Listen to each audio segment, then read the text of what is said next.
Now I love the pageant thing. Now what you're doing is super exciting. Now Yep. let's go back to the very beginning. How in the world did you become an executive speech coach? So when I was in college, I started in radio and television, and I had a teacher who pulled me aside and said, "You're in the wrong major." And I said, "Well, somebody I was in high school with, she's in that major, and I don't really care for her." And she's like, "I don't care." Boom, public speaking. And I actually have a degree in public speaking, and I must say it was a very rigorous private small college. And at any given time, there were 5 speeches on deck. You were researching one, you were preparing for one, you were giving one, you just gave one. So I learned how to do it early. And I can remember when I graduated from college, the obligatory trip to the beach, and I'm floating out in the water with my dad. He's like, "So what are we going to do with a speech degree?" And I remember saying, "Dad, if I could sway the masses, I can do anything." And he's like, "Well, Deb, if anybody can, it'll be you." We floated back into the shore. And it took me a little while to get my feet, but I opened an ad agency with a friend. I had worked in politics for years. My candidates lost. Went to auctioneer school and met a whole new group of people. And it really, it was funny about auctioneer school. It knocked off I'm going to say it, preppy rough edges. It just made me realize that the Bubba I was looking at was paying cash for the tractor.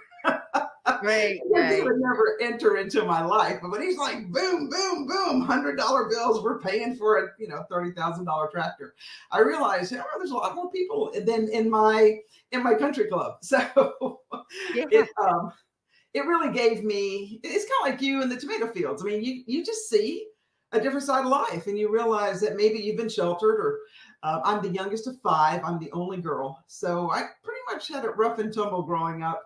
And through all that, again, then I ended up ultimately an ad agency. I bought in, and a friend and I started it.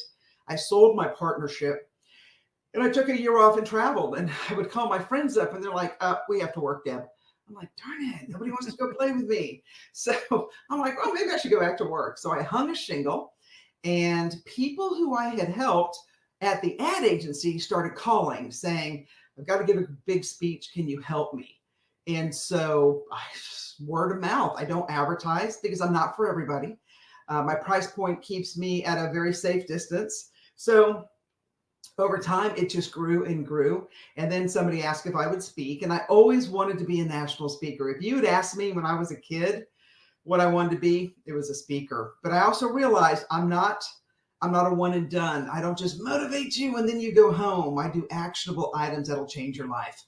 So Yeah. I primarily teach public speaking, how to deal with the media, and then crisis communication, and then powerful presence. So everything still falls under public speaking, but that career it's just been great. I love what I do.